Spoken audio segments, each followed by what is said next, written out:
Hoy voy a comenzar una nueva serie que tiene como título Las parábolas del reino de Dios.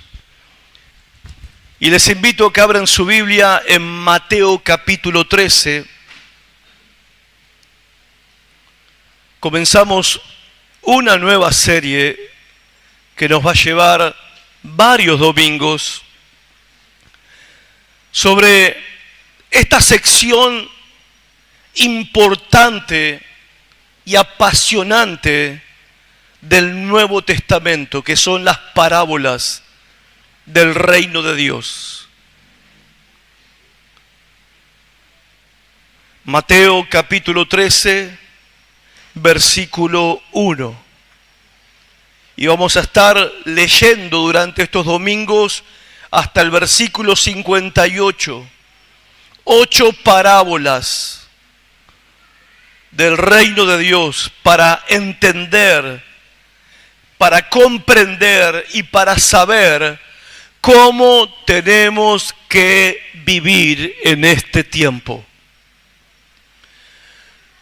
Llega el año nuevo, comienza un año nuevo y la televisión, la radio, los kioscos de diario se llenan de materiales, entrevistas en la televisión, libros, revistas, de una multitud de charlatanes de feria que nos predicen lo que va a ocurrir en el año 2018 y más. Para colmo de males, a estos charlatanes de feria se les suman supuestos apóstoles y profetas con teléfono rojo, no sé con quién, para decretar y pronosticar las cosas más maravillosas que su corazón puede imaginar y su mente inventar, con profecías y decretos incomprobables, pareciéndose más a un horóscopo evangélico que a palabra de Dios. Pero hay público para todo. Y todo eso hay y abunda porque hay gente que cree y hay gente que compra.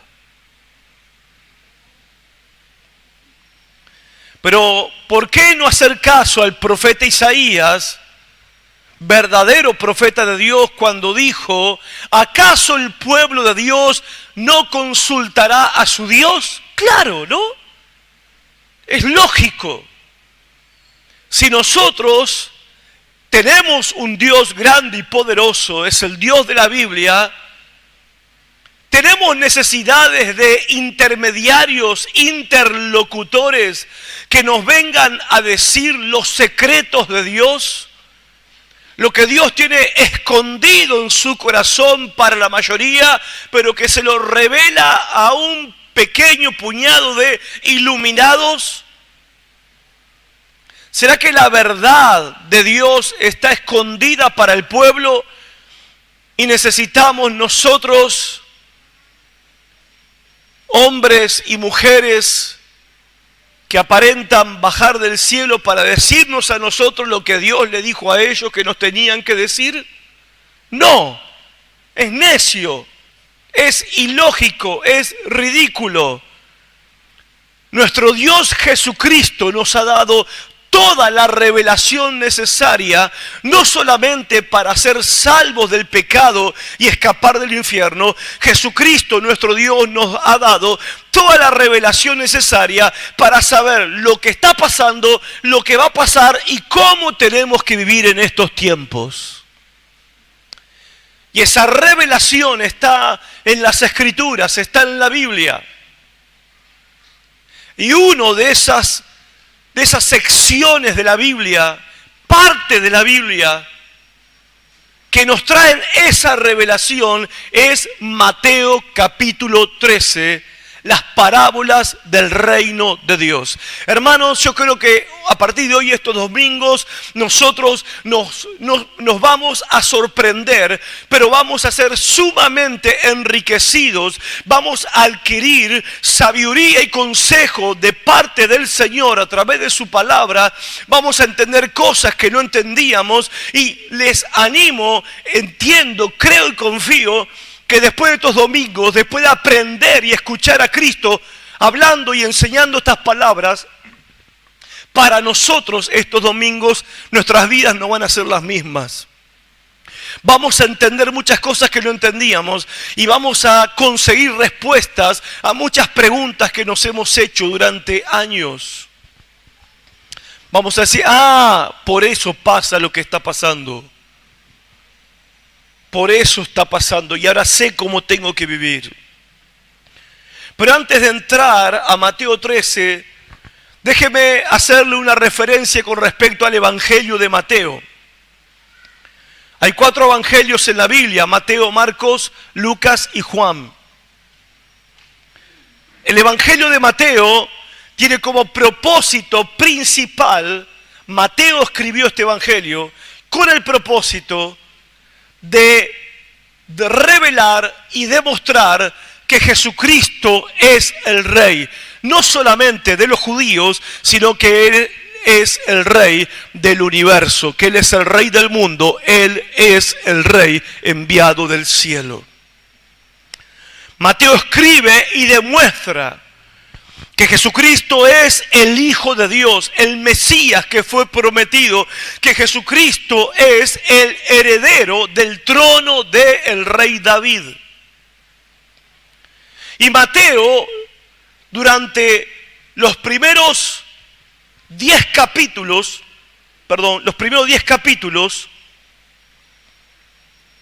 nos relata la historia de Cristo, dándonos evidencia convincente de quién es Cristo. Él es el Rey.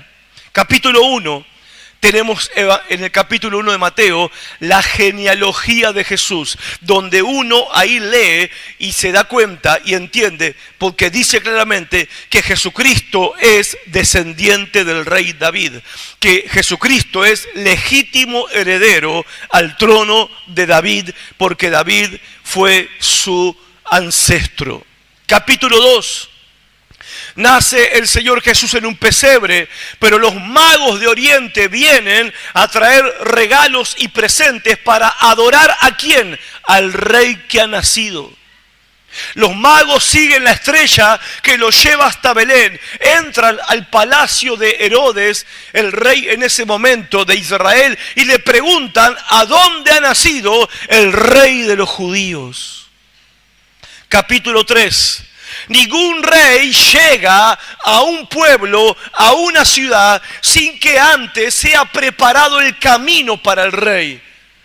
Lo hemos hablado en alguna oportunidad. Cuando el presidente de la nación va a visitar una ciudad, toda la ciudad se prepara para recibir al presidente. Se pintan las calles, se pintan los árboles, se barren las veredas, se ponen foquitos donde estaban quemados.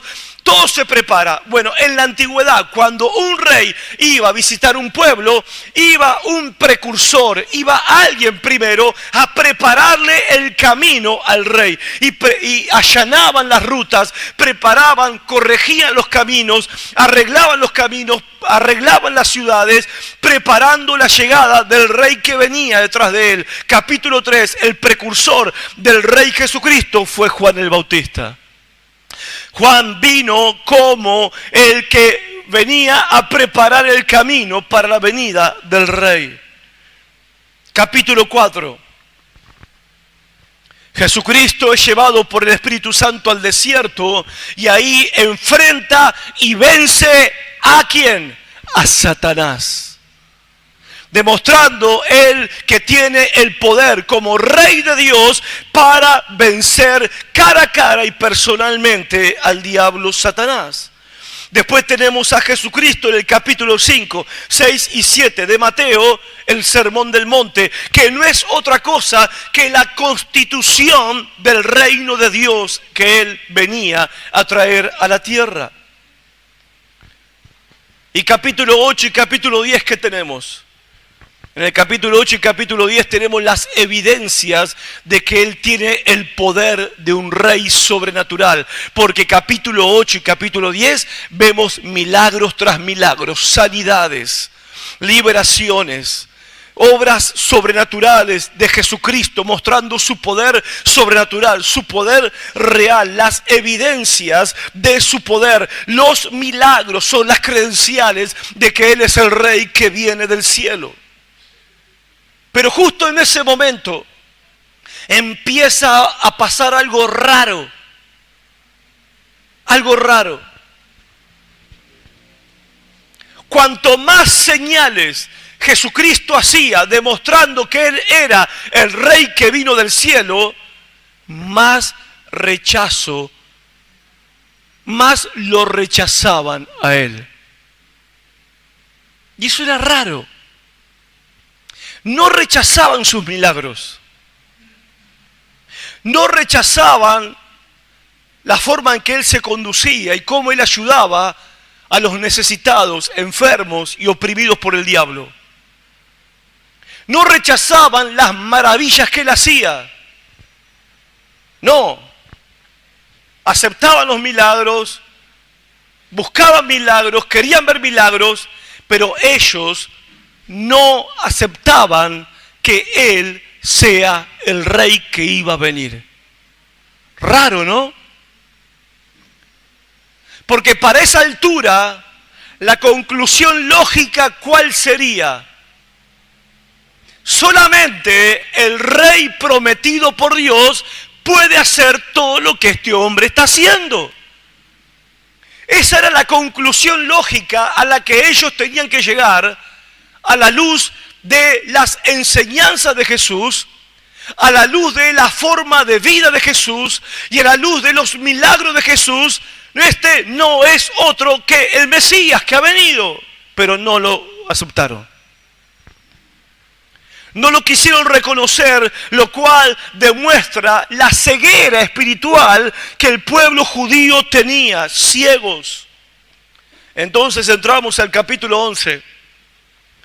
Y en el capítulo 11 hay una confrontación muy fuerte con los líderes del pueblo judío, donde Jesucristo los confronta y Jesucristo los denuncia y Jesucristo los condena. Cristo, cuando ve la actitud de ellos de rechazo hacia su reinado, rechazando su gobierno, rechazando su reino que Él había venido a traer, Cristo empieza a decirles a todos ellos: ¡ay de ustedes!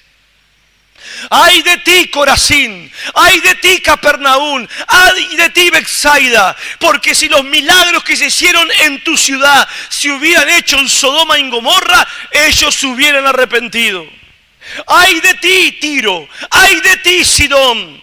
Que te levantas hasta el cielo, hasta el infierno vas a ser abatido. Porque los milagros que viste y las palabras que escuchaste, si otros la hubieran escuchado y otros la hubieran visto, se hubieran arrepentido. Pero ustedes me rechazaron. Me están rechazando. ¡Ay de ustedes! Viene condenación y juicio sobre ustedes. Pero si alguno está cansado y atribulado, venga a mí y yo lo haré ¿qué? Descansar. En medio del juicio y la condenación, el Señor Jesucristo seguía ofreciendo paz, vida y descanso a aquellos que de entre esa multitud que lo rechazaba, si alguno creía que Él era el Mesías, Él le ofrecía paz y salvación. Pero no quisieron.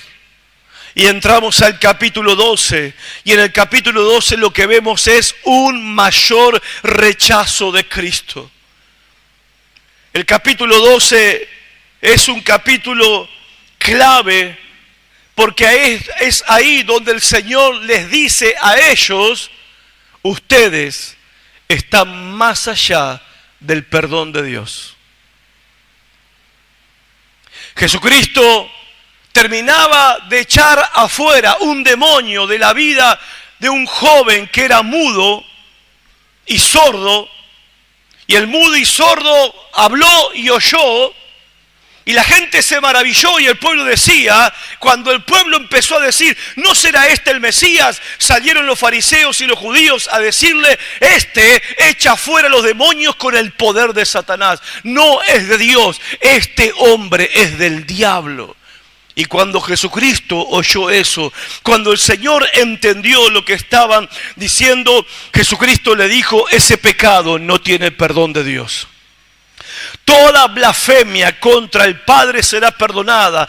Toda blasfemia contra el Hijo de Dios será perdonada. Pero la blasfemia contra el Espíritu Santo no será perdonada jamás. Ni en este tiempo ni en el tiempo venidero. Y ustedes pasaron la raya. Ustedes pasaron el límite. Ustedes están más allá del perdón de Dios porque están blasfemando en contra del Espíritu Santo. Ahora, ¿qué significa blasfemar contra el Espíritu Santo? Significa que las personas saben que Dios es el que está hablando, Dios es el que está obrando, y sabiéndolo dicen, no, eso es del diablo. Los fariseos, los escribas, los líderes judíos no podían negar que las palabras que escuchaban eran palabras de Dios, que los milagros que veían eran milagros de Dios. Ellos lo sabían y aún sabiéndolo bien, ellos decían que eso era del diablo. Y Jesús los condenó, declaró juicio sobre ellos, pecado imperdonable. Pero al final del capítulo 12 hace otro ofrecimiento. Aquel de ustedes que quiere hacer la voluntad de mi Padre, ese será mi hermano, mi madre y mi hermana. Ese tendrá una relación íntima conmigo. Entonces, cuando llegamos al capítulo 13, esta es la situación. La situación está clara, la situación ya está determinada, las cartas ya están echadas. Cristo ha demostrado que es el rey del mundo que había de venir. Segundo, Israel está rechazando al rey y al reino. Porque no podés rechazar al rey y quedarte con los beneficios del reino. Si rechazamos al rey, nos quedamos afuera ¿de qué? Del reino de Dios. Ellos rechazan al rey y rechazan el reino de Dios. Jesucristo decreta juicio sobre ellos y Cristo en medio del juicio ofrece salvación para a todos aquellos que crean en Él. Ahora, gente, pensemos un poco en esto, ¿no? Porque ellos por siglos estuvieron esperando la llegada del Mesías. Siglos esperando que se cumplieran las palabras de los profetas. Siglos esperando que Dios envíe a su Mesías, al Salvador, para restaurar todas las cosas y para poder recuperar todo lo que Adán y Eva habían perdido en el Edén cuando pecaron y traicionaron a Dios. Siglos, no semanas, no años, siglos esperando al Mesías, siglos esperando al Salvador. Pero ¿qué hacen ellos cuando el Salvador viene? ¿Qué hacen ellos cuando el Mesías viene? ¿Qué hacen ellos cuando el Rey viene y se presenta? Ellos lo rechazan. Y ahí es en el capítulo 13 de Mateo que ocurre un cambio dramático en el ministerio de Jesús. Hay a partir de ese momento un nuevo enfoque en el ministerio de Jesucristo. En el Evangelio de Mateo, el capítulo 13 marca un antes y un después en el ministerio de Cristo. Ellos nunca pudieron llegar a la conclusión lógica de que alguien que decía lo que decía, enseñaba lo que enseñaba y hacía lo que hacía, la única respuesta era, este es el Rey. Pero no quisieron. Ahora, si Jesús vino a establecer el reino de Dios en la tierra, sígame. y él fue rechazado como rey, lo que significa que también fue rechazado que el reino que él venía a traer. La pregunta es esta: ¿qué pasó con el reino? Reino significa gobierno. Cristo vino a traer el gobierno de Dios a la tierra. Los judíos, al rechazar al rey, también rechazaron el gobierno del rey sobre ellos y sobre el mundo. ¿Cuántos me están siguiendo? La pregunta es, ¿qué pasó con el reino? ¿Qué pasó con el reino de Dios? ¿Qué pasó con el gobierno de Dios? O sea, ¿qué pasa ahora, en este tiempo? Que el reino fue rechazado porque el rey fue rechazado. ¿Qué pasa ahora? Que Cristo no fue aceptado y que su reino no fue aceptado. La respuesta a esa pregunta está en el capítulo 13 de Mateo. Mateo 13 contesta la pregunta. ¿Y qué nos enseña Mateo 13? Que es confirmado por todo el Nuevo Testamento. ¿Qué pasó con el reino? Escuchen, el reino de Dios que Cristo vino a traer fue rechazado y tuvo que ser postergado. ¿Tuvo que ser qué? Postergado. ¿Por qué? Porque no podés tener el reino de Dios en tu vida si no aceptás primero al Rey Jesucristo en tu vida. ¿Cuántos me están entendiendo? Sin rey no hay reino. Sin gobernante no hay gobierno. Entonces el reino de Dios fue postergado. No hay el reino de Dios como Cristo vino a establecerlo. Y no habrá, escuchen, no habrá reino de Dios en la tierra, en el mundo. Dios no gobernará en el mundo, en la vida de todos los seres humanos del planeta, hasta que Israel reconozca al rey que rechazó.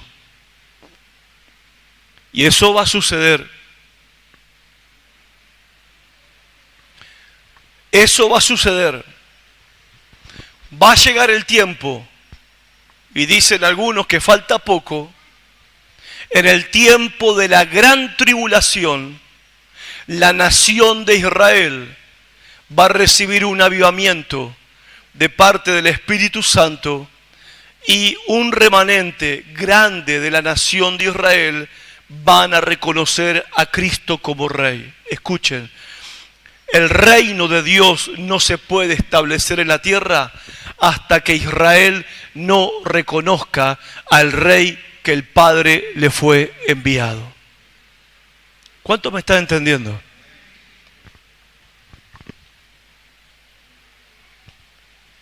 El reino se va a establecer en la tierra de manera visible, concreta, material. Cristo gobernará el mundo, así como gobierna el universo, así como gobierna los planetas, gobierna sobre los ángeles, gobierna sobre el infierno, gobierna sobre los demonios, gobierna sobre todo lo que existe. Un día vendrá y tomará el completo y absoluto poder, autoridad y gobierno de este planeta, de esta tierra, de este mundo que hasta ahora está en rebeldía contra su Rey.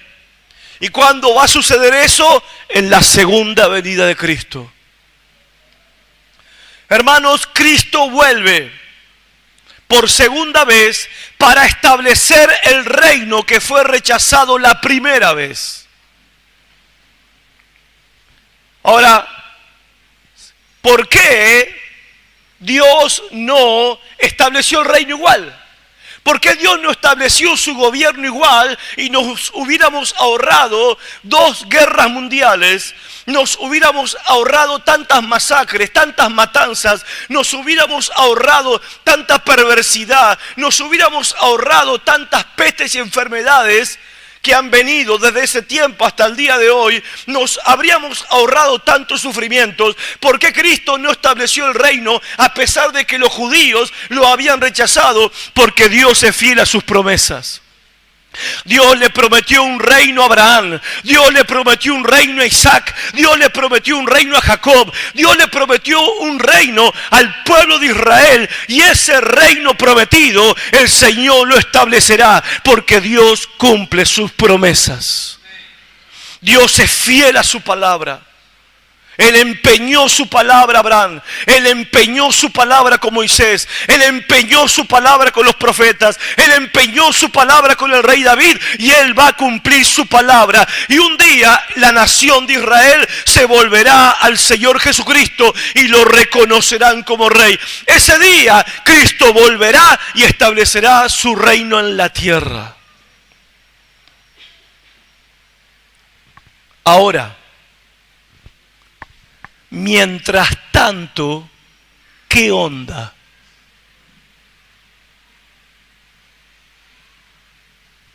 Y esto es lo que a veces muchos no entienden.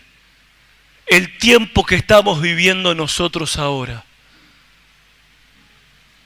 Porque este tiempo que estamos viviendo nosotros ahora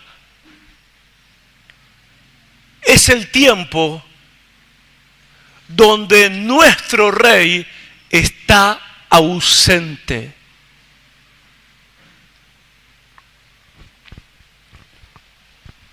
Yo sé que la cabeza de usted está...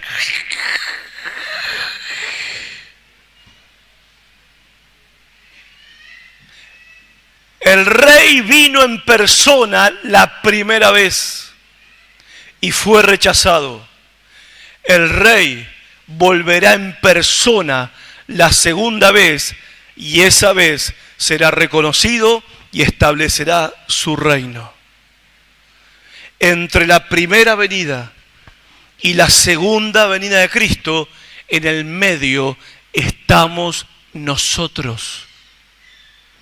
Nosotros, ¿qué onda?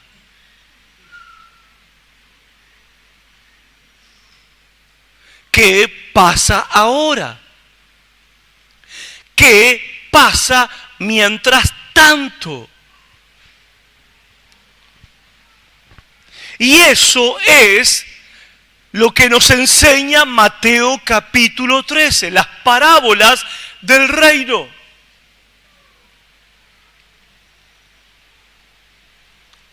Esta etapa que nosotros estamos viviendo, la Biblia le llama el misterio.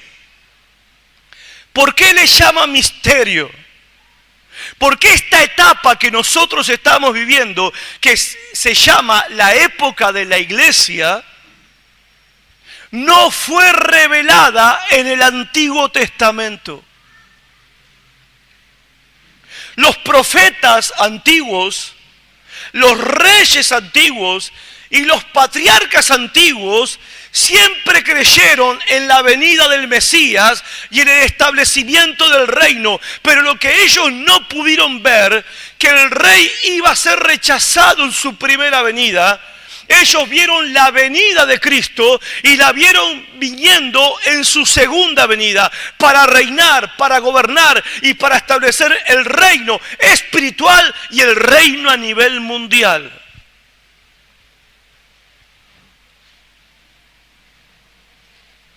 Por eso los discípulos le preguntaban a Jesús, cuando Jesús decía, es necesario que yo muera.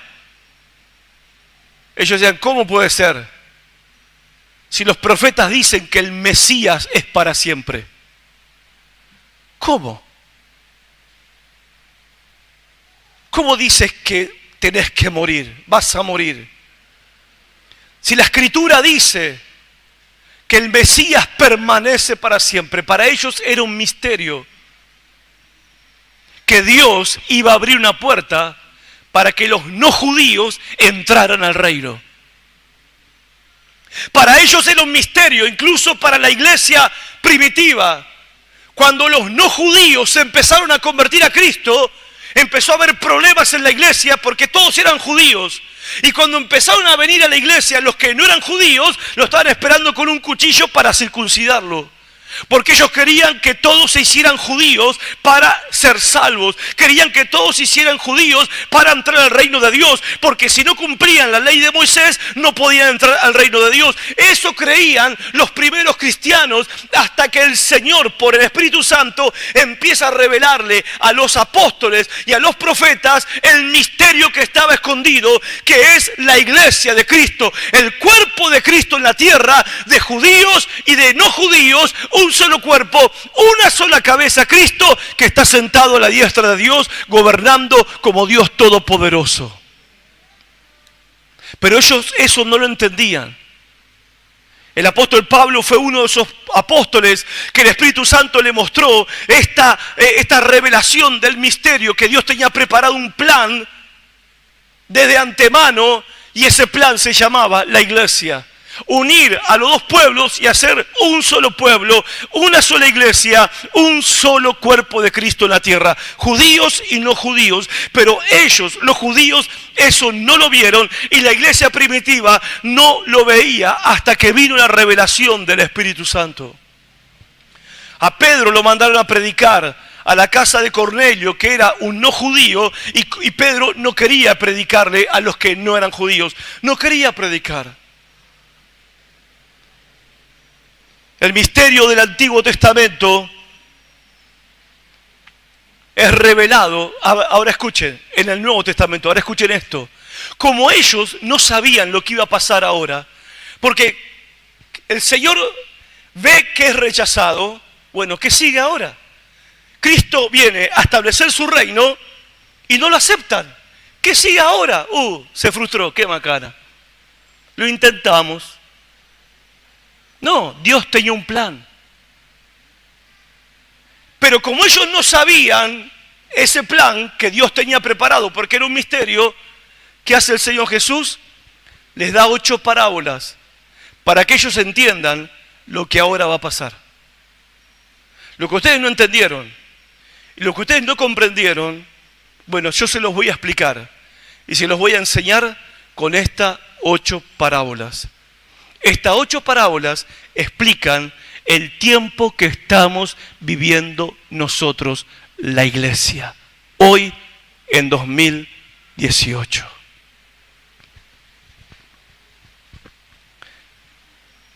Quizás te quedaste pensando un poco con la frase, el rey que está ausente, porque yo sé, me vas a decir, y con razón, Jesucristo dijo, yo estaré contigo todos los días hasta el fin del mundo. Cristo no está ausente, es verdad. Cristo no está ausente en espíritu. Y Cristo reina solamente en los corazones de los creyentes. Y su reino espiritual gobierna en los creyentes y en la iglesia. Pero físicamente Cristo está ausente, ¿sí o no? Cristo físicamente no está acá. Espiritualmente está dentro de cada uno de nosotros. Pero este mundo pertenece al príncipe de este mundo. ¿Quién es? Satanás. ¿Y quién gobierna este mundo malvado? El Dios de este siglo, Satanás. ¿Pero Cristo es el dueño de todo? Sí. ¿Cristo es el Rey de Reyes? Sí. Pero ahora, como Él fue rechazado, solamente gobierna en aquellos que lo aceptaron. Y esos somos los creyentes. Y esto no es algo nuevo. El Rey reina aunque está ausente. Porque en el Antiguo Testamento, cuando David era rey de Israel, su hijo Absalón se rebeló contra él. Y David no quería pelear contra su hijo. ¿Sabe qué hizo el rey David? Se fue del palacio con la gente fiel.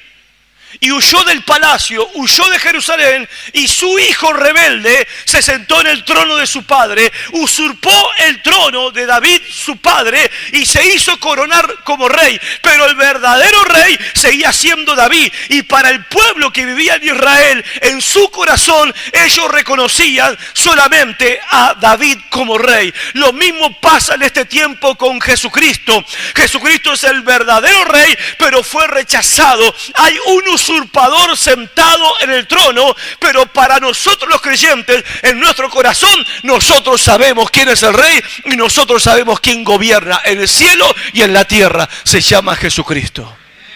Y eso no ha cambiado. Él sigue siendo el rey.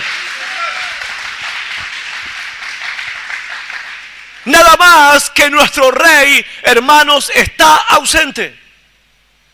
Y a nosotros nos tocó vivir este tiempo con nuestro rey ausente. Pero nuestro rey un día va a volver a buscarnos. Amén.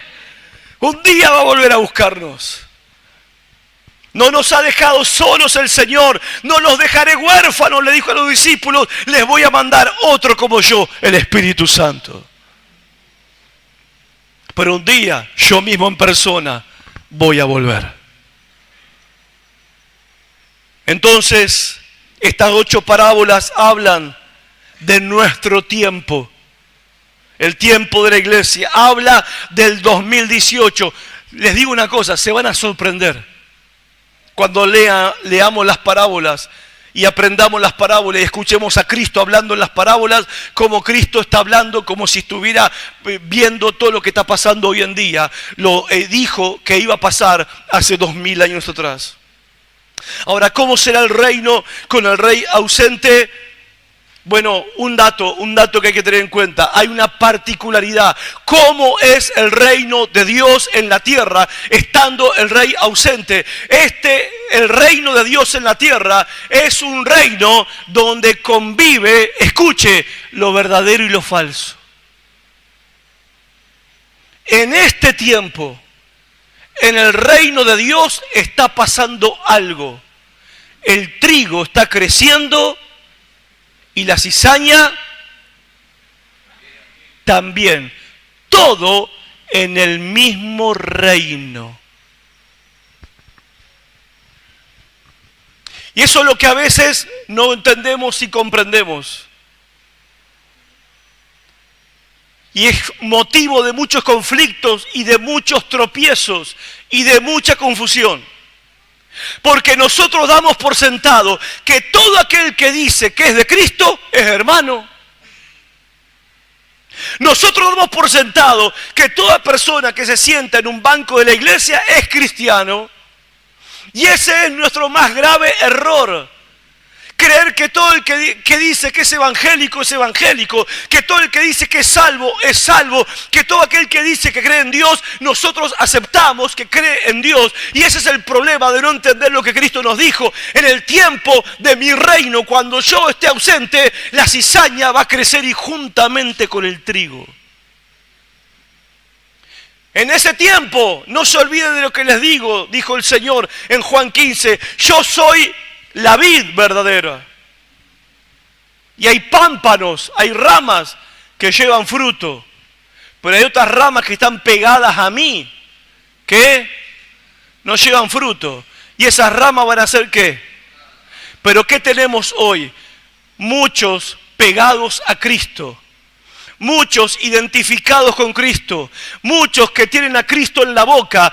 Algunos son verdaderos creyentes y otros son falsos creyentes. Pero ¿cómo puede ser eso, pastor? ¿Acaso no estaba Judas en medio de los 12? ¿No estaba? ¿Cómo puede ser que los falsos estén juntamente con los verdaderos, hermanos queridos? En el Antiguo Testamento había profetas de Dios como Jeremías que anunciaban lo que Dios iba a hacer y había 20.000 profetas falsos que profetizaban lo contrario a Jeremías. Ahí había también trigo y cizaña creciendo juntos. Y escuchen, cuando Cristo vuelva a la tierra por segunda vez, no piensen que todo el mundo va a cantar gloria y aleluya.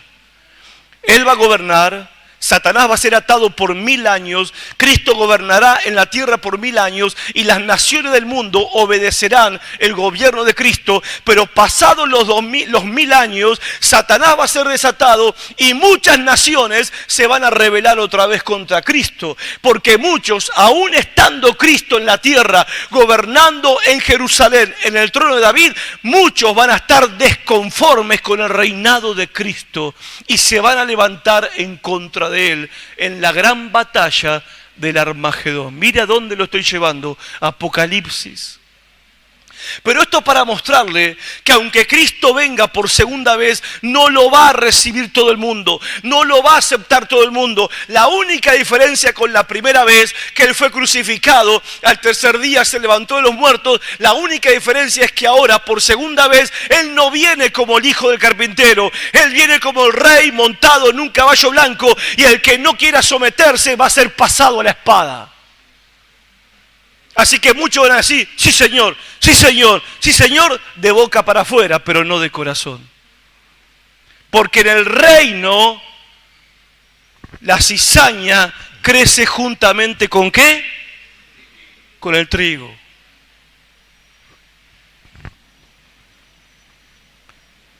Vamos al texto. Capítulo 13, verso 1, dice, aquel día. ¿Qué dice? Aquel día. ¿Qué día? ¿Qué día, mamita querida? ¿Qué día? Capítulo 12. Jesús provoca, ese es el día. ¿Qué día fue? Lo que pasó en el capítulo 12. ¿Qué día? Jesús provoca a los judíos violando el día de reposo. Iban Jesús con los discípulos y tenían hambre. ¿Qué hicieron los discípulos? Se metieron en un campo, día de reposo, no se podía trabajar, no se podía casi ni respirar, no se podía hacer nada. ¿Qué hacen los discípulos de Cristo? Se meten en un campo, arrancan espigas del trigo y empiezan a comer. Vienen los fariseos y los judíos y le dicen, ¿por qué tus discípulos están haciendo lo que no está permitido en el día de reposo? Y Jesucristo los confronta y le dice a ellos, ¿por qué están condenando siempre a la gente? ¿Por qué? ¿No entendieron lo que dice la palabra? Misericordia quiero y no sacrificio. Dejen de condenar a los inocentes. Después Jesús sigue y se va a una sinagoga ese mismo día. Y estando en la sinagoga predicando, había un hombre sentado en un banco que tenía una mano seca, una mano tullida. Y vienen los fariseos y lo tientan a Cristo y lo quieren probar a Cristo, quieren engancharlo en algo para acusarlo de violar la ley de Moisés, y le preguntan a Jesús, ¿está bien sanar a un enfermo en el día de reposo? ¿Está bien ayudar a un enfermo en el día de reposo? Y Jesús le dijo, hipócritas, si se te cae tu burro en un pozo el día de reposo, si se te cae una oveja en un pozo en el día de reposo, ¿no la sacás de ahí? Por supuesto que sí. ¿Cuánto más vale un alma, el alma de un hombre, que una oveja y que un burro? Hipócritas, ¿cómo no vamos a poder hacerle el bien en el día de reposo? Y le dijo al hombre, la mano seca, extiende tu mano. El hombre la extendió y fue sanado en el instante. Y en ese momento los judíos, fariseos, empezaron a hacer planes para destruirlo y matar a Cristo. Pero el día no terminó, porque va el Señor Jesucristo y una multitud lo sigue el día de reposo, y esa multitud de enfermos que lo seguían fueron todos sanados, dice el capítulo 12, hasta que se encuentra con un joven endemoniado. Versículo 22. Le trajeron un endemoniado que era ciego y mudo, lo sanó de tal manera que el ciego veía y el mudo ahora hablaba. Entonces la gente empezó a decir, ¿no será este el hijo de David? ¿No será este el rey prometido? ¿No será este el Mesías? Y ahí saltaron los judíos y los fariseos a decirle a la gente, no, eso que está haciendo es del diablo, ese poder que tiene es de Satanás, es del diablo. Y es ahí cuando Cristo, una vez más, sabiendo lo que ellos estaban diciendo, le dice, ¿cómo puede ser? Si Satanás echa fuera a Satanás, su reino no va a permanecer. ¿Cómo yo voy a estar echando fuera a los demonios con el poder de Satanás? Si yo estoy echando fuera a los demonios, estoy echando afuera a los demonios por el poder de Dios. Y eso significa que el reino de Dios ha llegado. ¿Cómo no lo pueden ver? Pero ustedes, le dice, generación de víboras, ¿cómo pueden creer ustedes que sabiendo que esto es de parte de Dios, ustedes mismos lo están negando, ustedes no tienen perdón de Dios. Su pecado de blasfemia contra el Espíritu Santo no tiene perdón de Dios. Y se fue ahí, y se fue a una casa a predicar. Había una célula, se llenó de gente. Cristo predicando en una casa de familia, cuando de repente había tanto revuelo en la región que la madre y los hermanos de Jesús fueron a buscarlo. Se ve que fueron a decirle a la madre, a María y a los hermanos: che, ¿por qué no lo agarran a ese que está loco? Tu hijo está loco. Che, tu hermano mayor está haciendo locuras por ahí. Los fariseos lo quieren matar. Los fariseos lo quieren destruir. Anda violando el día de reposo. No respeta la ley del día de reposo de los judíos. Entonces va la madre de Jesús y sus hermanos y llega donde estaba la multitud reunida en una casa. No pueden entrar y lo mandan a llamar. Jesús predicaba y enseñaba a la gente que estaba allí a los pies de él. Cuando de repente viene el diácono y le dice: Señor, ¿qué? Tu madre y tus hermanos te buscan. A casa. Tu madre y tus hermanos te buscan. Y el Señor Jesús, mirando a la gente que estaba ahí escuchando su palabra, le dijo: estos que están acá son mi madre, mi hermano y mi hermana. Todo aquel que oye la palabra y lo obedece, esa es mi madre, ese es mi hermano, ese es mi hermana. ¿Qué día, no? Ese día salió de la casa y se subió a un barco a la orilla del mar. La multitud lo seguía. Obvio, hermanos, vos no podés salir y pelearte con los líderes religiosos, pelearte con el papa de la época, pelearte con el obispo de la época, con el imán musulmán de la época, con el rabino de la época. No podés estar liberando endemoniados, sanando enfermos, y que eso no sea un revuelo en tiempos donde no había diario, no había radio, no había televisión y no estaba Tinelli para quedarse en casa. ¿Viste? Entonces la gente no tenía televisión para quedarse en casa. La única cosa que estaba pasando en el pueblo era lo que Jesús estaba haciendo. Por supuesto que toda la multitud se reunió a ver cómo seguía la situación, porque era una controversia, era un conflicto, era algo dramático.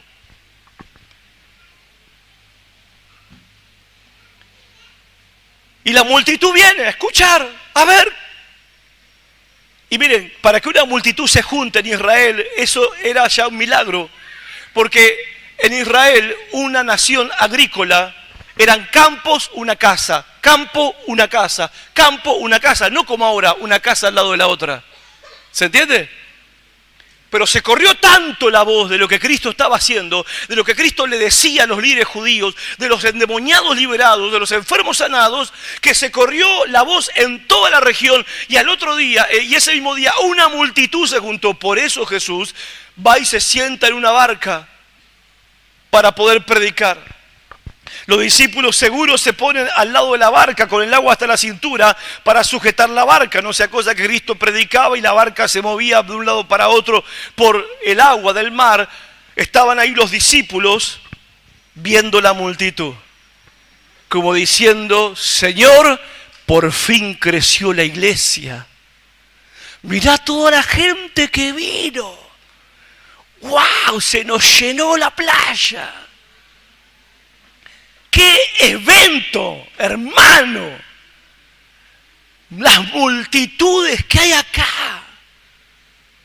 Ahora el Señor va a predicar un poderoso mensaje. Ahora Cristo va a declarar la verdad. Ahora Jesucristo les va a mostrar el camino de salvación. Y versículo 3. ¿Qué hace Jesús? Les cuento una historia. Escuchen. Les cuento una historia. Ve la gente, pide la barca, se sienta en la barca, ve la multitud y dice: el sembrador salió a sembrar. Oh, wow. Y una parte de la semilla cayó en el camino. Los pájaros vinieron y se la comieron. Otra parte de la semilla cayó en tierra que había muchas piedras. Creció un poco la semilla, la plantita, pero tenía poca raíz. Salió el sol y se secó. ¡Oh! Y otra semilla cayó entre yuyos. Entonces había tanto yuyo que la plantita se ahogó. De tantos yuyos que había, la plantita se ahogó. Oh. Pero otra semilla cayó en buena tierra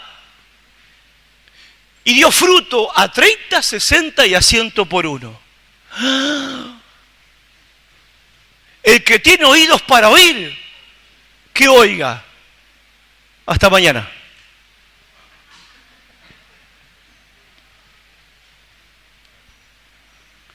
Y los dejó ahí.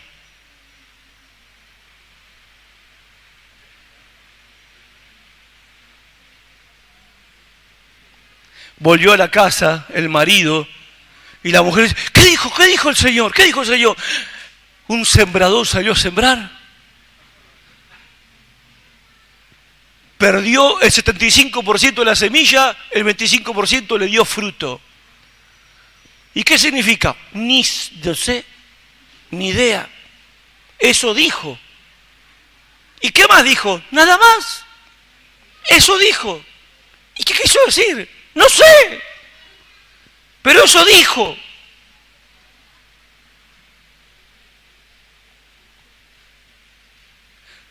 Capítulo 12, capítulo 11, capítulo 5, 6 y 7, Jesús dijo claramente, bienaventurados los pobres de espíritu, porque de ellos es el reino de los cielos.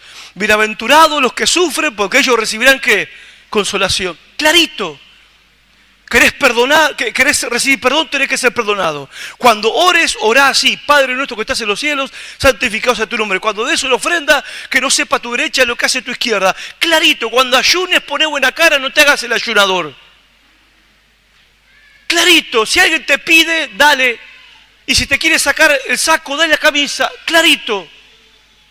Y ahora de repente Jesús tiene la multitud a su disposición y ¿qué hace Jesús? Le cuenta una historia de agricultores.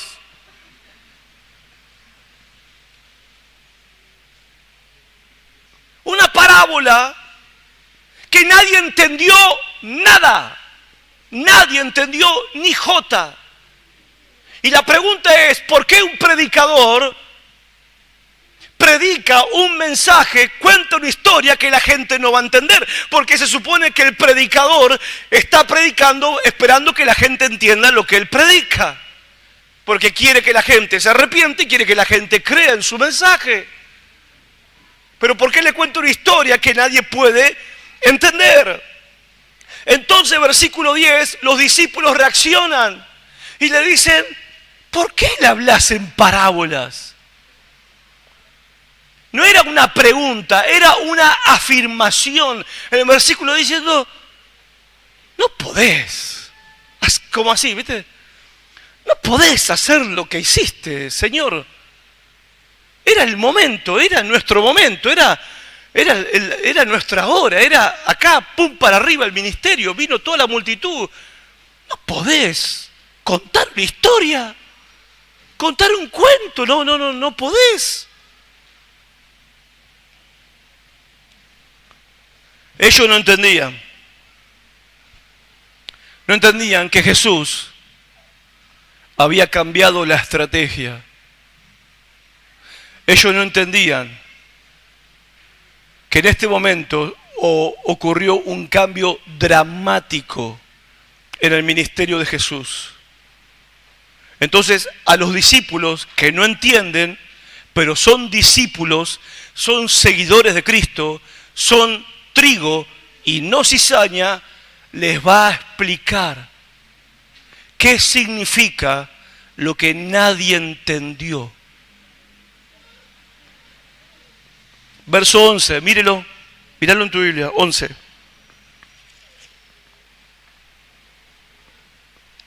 Él respondiendo les dijo, versículo 10, ¿por qué le hablas en parábolas? Versículo 11, él respondiendo le dijo, porque a vosotros os es dado saber los misterios del reino de Dios, pero a ellos no.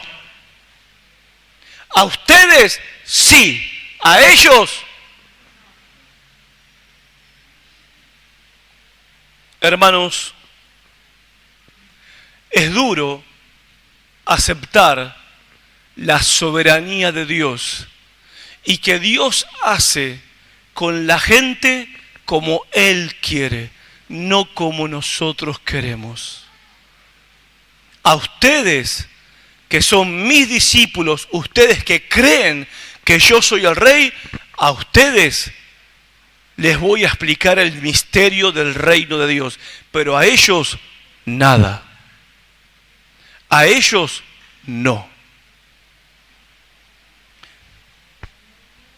Y sepan que ustedes van a recibir esta explicación solamente porque la fe que tienen y la gracia que recibieron, la recibieron de parte de Dios. Ustedes no entienden quién soy yo porque sean mejores que los demás. Ustedes entienden que yo soy el Rey porque mi Padre quiso revelárselo a ustedes. Ustedes no son mejores que ellos, pero a ustedes la gracia de Dios los alcanzó. Y hermanos queridos, hermanas queridas, si nosotros leemos estas parábolas y entendemos lo que estas parábolas significan, estamos entre aquellos que hemos recibido gracia para entender los misterios de Dios, y significa que estamos dentro del reino de Dios. Pero aquellos que no reconocen, aún teniendo todas las evidencias, no reconocen que Cristo es el Rey, no aceptan a Cristo como Rey de su vida, no aceptan el gobierno de Cristo en su vida, ellos no reciben este entendimiento. Para ellos es velada esta verdad. Hermanos, a nosotros nos fue dado entendimiento solo por gracia de Dios. La salvación no es una obra humana, la salvación no es una obra nuestra, la salvación es un acto de la soberanía de Dios que salva al pecador que Él quiere salvar. Es Él el que dice, a este sí y a este no. ¿Por qué a las multitudes no les reveló el misterio del reino, pero a los discípulos dijo, sí, a ustedes sí, pero a ellos no? Y eso, hermanos, es algo que tenemos que entender el tiempo que estamos viviendo. Dios es soberano, nuestro Rey está ausente, pero Él sigue decidiendo quién entra y quién no. Porque es su reino, no es nuestra religión. Él es el Rey. Él sigue en gobierno. Y hay una ley del reino, versículo 12, y voy terminando. Dice el versículo 12, porque a cualquiera que tiene se le dará y tendrá más, pero al que no tiene, escuchen, al que no tiene, bueno, al que no tiene hay que darle, no. Al que no tiene, aún lo que tiene le será quitado. ¿Cómo respondés vos a lo que oís? ¿Cómo respondés a lo que oís domingo tras domingo, semana tras semana? Si vos lo que oís, lo creés y lo obedecés, te será dada más verdad de Dios para tu vida. Pero si lo que vos oís semana tras semana no lo obedecés y no lo pones en práctica en tu vida, lo poco que sabés no te servirá para salvar tu alma. No te va a servir. El que cree lo que oye y obedece, recibirá más. El que oye pero no obedece, va a perder lo que cree que tiene. Jesús sabía que esa gente, la mayoría de esa gente, eran curiosos. ¿Eran qué? Curiosos. Querían ver el espectáculo de Jesús peleando con los fariseos. Querían ver el espectáculo de Jesús sanando enfermos. Querían ver el espectáculo de Jesús echando afuera demonios. Pero ellos no tenían una actitud de corazón para aceptar a Cristo como Rey y aceptar la verdad de que Él era el Rey para sus vidas. ellos quieren ver un espectáculo, ellos quieren curiosear, ellos quieren saber, a ver qué onda, y por eso Cristo, que conoce los corazones de la gente, le termina contando una historia. ¿Por qué les termina contando una historia? Porque no tienen un corazón dispuesto para recibir la verdad. Y Jesús dijo claramente a nosotros, no hay que tirar perlas a los chanchos. Hey, algunos que están acá, que están discipulando, están liderando a gente hace años y no dan fruto, dejen de tirarle perlas a los chanchos. A los discípulos les gustaba tener gente. Jesús no quería tener gente. Jesús quería tener corazones que lo recibieran a Él como Rey. Si hay alguien que estás discipulando, que estás visitando, que le estás predicando, que le estás enseñando, pero no termina de rendir su corazón a Cristo como Rey, déjalo. Porque no merece seguir escuchando la verdad. Aparte, es peor que siga escuchando la verdad, porque cuanto más verdad algunos están escuchando, más condenación van a tener cuando Cristo venga por segunda vez. ¿Por qué Cristo no le dice la verdad a la multitud? Porque eso es juicio de Dios. Cristo viene y te dice la verdad, te habla la verdad, y si no querés escuchar la verdad, serás privado de la verdad. Y cuando la quieras escuchar, será tarde. Porque tuviste tu oportunidad. Jesús le cuenta una historia, porque eso era juicio de Dios sobre esa gente, sobre esa generación. Querían los beneficios del reino, pero no querían al rey reinando en su vida. No lo querían. Entonces para ellos no iba a haber más verdad de la palabra de Dios. Había historias que nunca iban a entender. Que no entendieron y por eso se fueron al infierno. Jesús cumplió la profecía, versículo 13, del profeta Isaías. Por eso les habló por parábolas. Escuchen, por eso les habló por parábolas. Porque viendo, ¿qué? No ven. Y oyendo, no oyen ni entienden. De manera que se cumple en ellos la profecía de Isaías que dijo, de oído oiréis y no entenderéis, y viendo veréis y no percibiréis, porque el corazón de este pueblo se ha engrosado, y con los oídos oyen pesadamente, y han cerrado sus ojos para que no vean con los ojos, y oigan con los oídos, y con el corazón entiendan, y se conviertan, y yo los sane. No hay verdad para ellos, para que ellos no tengan más oportunidad de ser salvos. Y escuchen, todo aquel que predica tiene que entender esta realidad. Los predicadores tenemos que ser valientes para decir la verdad. La gente merece escuchar la verdad. Pero la respuesta a la verdad que predicamos, la respuesta depende de cada una de las personas que oyen la verdad. Y cada uno que oye la verdad responde de acuerdo a la actitud de su corazón. Hay personas que se pasan la vida escuchando la verdad, pero nunca Cristo llegó a ser el rey de su vida. Están fuera del reino de Dios. Y hay otros que han escuchado una vez, dos, tres veces la verdad y le han rendido su corazón a Cristo como Rey de sus vidas y empiezan a crecer en la verdad porque tienen hambre y sed por la verdad. Nosotros somos administradores, buenos o malos, de la verdad que oímos. Y en el Evangelio, oír es la clave del asunto, porque la fe viene por el oír. Jesucristo dijo en Juan 5, el que me oye ha pasado de muerte a vida. Y en Deuteronomio capítulo 6 dijo el Señor por medio de Moisés, oye Israel, oye. Pero hay gente que oye, pero no tiene un corazón para creer y obedecer lo que oyen. Esas personas están privadas de la verdad. Van a pasarse toda la vida dentro de un templo y son lo que Cristo enseñó. Es el pámpano que nunca da fruto. ¿Y qué pasa con el pámpano que no da fruto? Cristo dijo, ese pámpano va a ser cortado y va a ser echado. ¿A dónde? Al fuego. ¿Dónde es el fuego? El infierno. ¡Qué ironía! Que personas como ramas pegadas a Cristo, no recibieron la vida de Cristo, la savia de Cristo, la verdad de Cristo, el gobierno de Cristo, y por eso nunca dieron frutos de Cristo en su vida. No hay fruto en sus vidas. Y Jesucristo dijo, así va a ser el reino.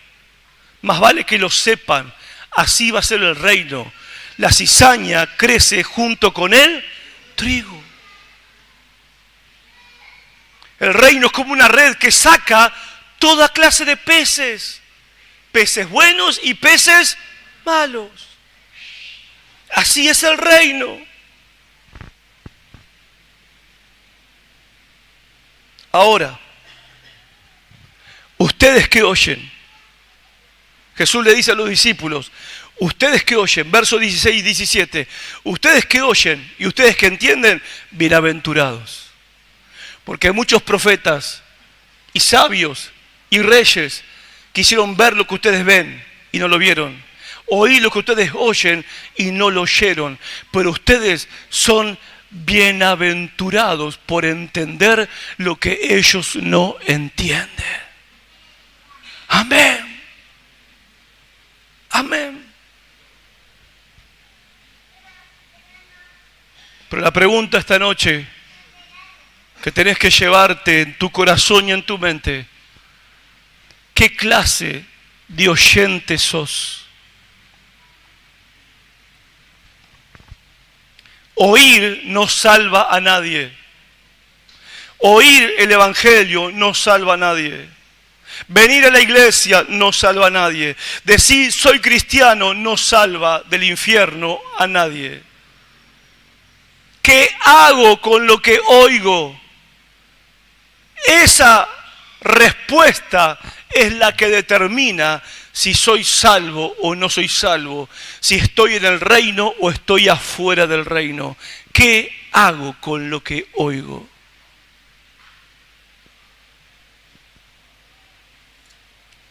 Las iglesias están llenas de curiosos.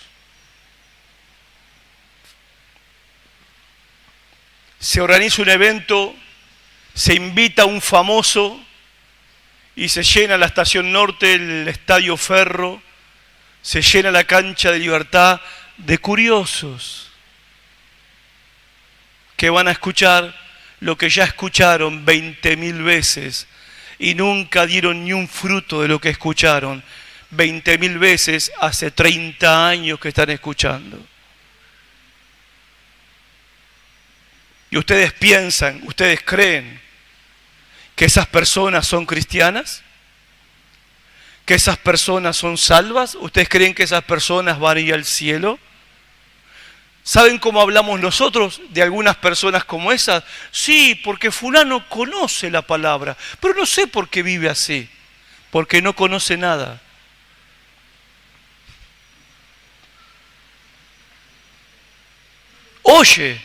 Oyó, pero por sus frutos. Cualquiera viene hoy y dice, soy de Cristo, hermano, venga un abrazo, porque lo dice. Jesús dijo, en aquel día muchos me dirán, Señor, en tu nombre echamos fuera demonios, en tu nombre profetizamos, en tu nombre sanamos enfermos. Y Jesús les va a decir, ¿qué le va a decir? No te conozco, no sé quién sos. Apártate de mí, maldito. ¿Quiénes son los que sanan, profetizan y hacen milagros? ¿Quiénes son? ¿Los políticos? ¿Los sindicalistas? A mí me parece que son los evangélicos, esa gente, ¿no? Profetizan, sanan y hacen milagros. Son evangélicos, parece, ¿no? Católicos no creo que sean. Testigos de Jehová, porque no creo, porque tampoco creen en milagros. Mormones tampoco, porque ellos tampoco creen en el nombre de Jesús como Hijo de Dios. Así que me parece que son evangélicos.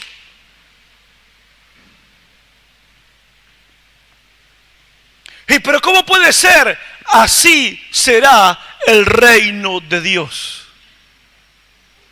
Así será. Lo verdadero va a crecer junto con lo falso.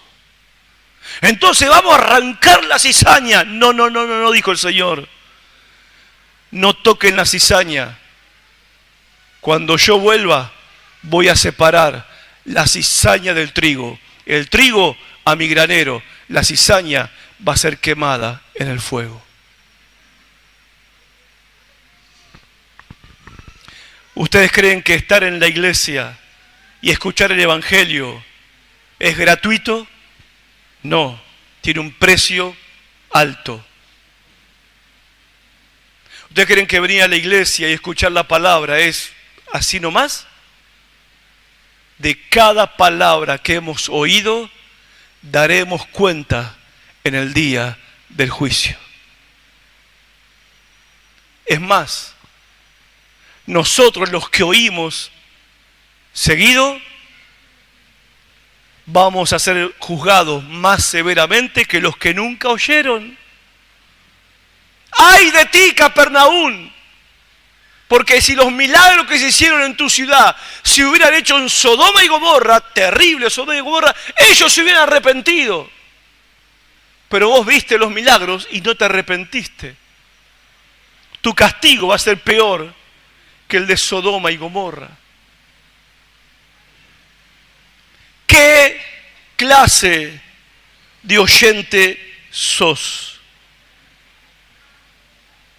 Cristo vino, nació sin pecado, vivió sin pecado, murió en la cruz por tus pecados, resucitó al tercer día entre los muertos, ascendió a los cielos, se sentó a la diestra del Padre Todopoderoso, tiene potestad, Él, el único, de perdonar pecadores y salvar pecadores que se arrepienten y creen en Él como Rey y Señor, y Él prometió que un día va a volver a castigar a los que lo rechazaron, porque ese pecado no tiene perdón.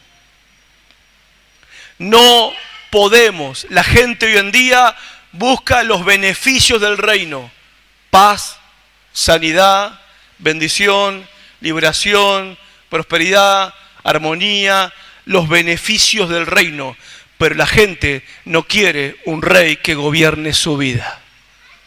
Quieren beneficios del reino, pero no quieren que nadie les gobierne la vida.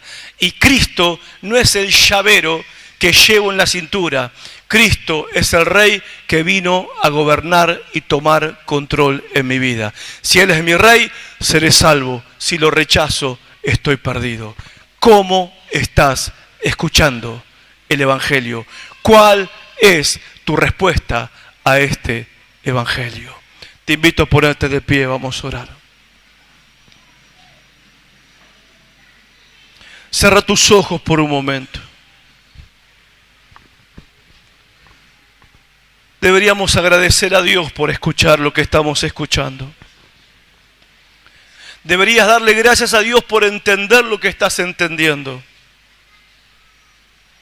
Deberíamos darle gracias a Dios por la palabra que oímos, por la verdad que nos ha sido revelada. Gracias, Señor. Gracias por tu palabra. Gracias, Señor, por hablar a nuestras vidas la verdad de tu palabra, darnos ojos para ver, oídos para oír. Gracias por abrir nuestro entendimiento a tu palabra. Padre, que nosotros seamos de aquellos que damos fruto a 30, 60 y a 100 por uno.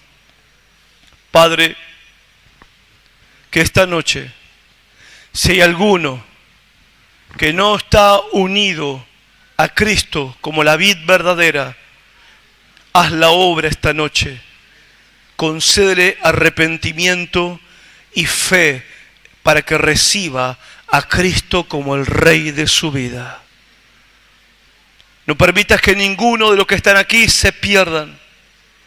No permitas que ninguno de los que están aquí sean cortados. En tu misericordia que has mostrado, concédeles la gracia del arrepentimiento y la gracia de la fe. Y que podamos, Señor, entender y comprender el tiempo que estamos viviendo. Tú reinas en la iglesia, reinas en el creyente, pero como rey ausente, Señor, aún así te debemos obediencia, porque un día vas a volver a buscar a tu iglesia. que podamos ser fieles hasta ese día y llevar mucho fruto para la gloria de tu nombre. Fruto de salvación, fruto de santificación, fruto del Espíritu Santo y mucho fruto de almas salvadas que tú, Señor amado, en este tiempo vas a rescatar por pura gracia. Gracias te damos, en el nombre de Cristo oramos. Amén y amén.